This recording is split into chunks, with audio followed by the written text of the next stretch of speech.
Here's Democratic Congressman Hakeem Jeffries.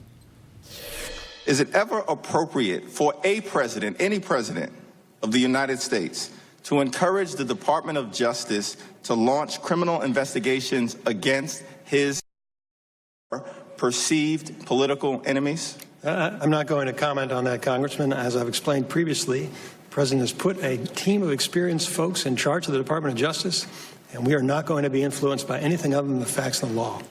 I'm joined now by Democratic Congressman Hakeem Jeffries of New York. Congressman, thank you. Give us a sense of what this smells like to you. Are they just trying to distract, deflect, discredit? Where would you put their target zone? What are they up to, the Republicans around the president? Well, Chris, you're absolutely correct. They feigned anger and outrage at the alleged politicization of the investigation by this one FBI agent that has no basis in reality. There's no Department of Justice regulation that they can point to that was violated.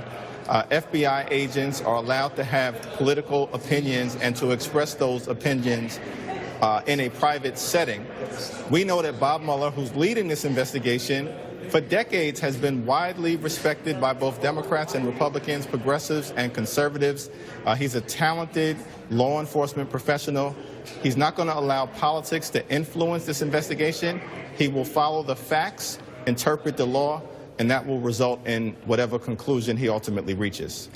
It seems to me what the people around the president who are at least formally loyal to him are worried about is that Mueller's good. What do you make of that? That he's smart, that he's going to catch the bad stuff. Well, he has absolutely proceeded in surgical fashion in terms of conducting this investigation that has already ensnared the campaign chairman, of course, who's been charged with crimes that include conspiracy against the United States of America, as well as Michael Flynn, his former national security advisor, who's pled guilty, Papadopoulos, who was a foreign policy advisor. So he's approaching this with a degree of surgical precision that I think has Donald Trump clearly rattled.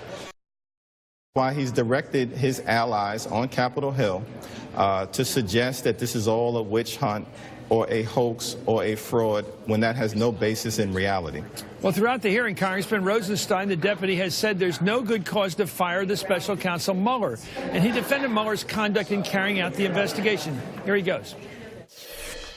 Why, after you've heard all the concerns expressed here today, why are you satisfied with the course of the investigation so far? I'm satisfied, Congressman, because based upon what I know, which is different from what accounts may appear in the media, based upon what I know, I believe Director Mueller is appropriately remaining within his scope and conducting himself appropriately.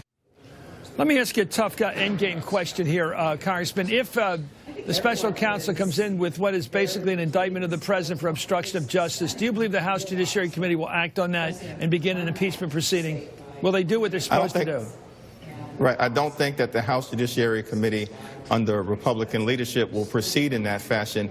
As you know, Chris, we constitutionally are a separate and co-equal branch of government. We don't work for the President of the United States, Donald Trump. We work for the American people. But my colleagues on the other side of the aisle don't seem to have gotten that memo, even though it was written by James Madison and the founders of the Constitution.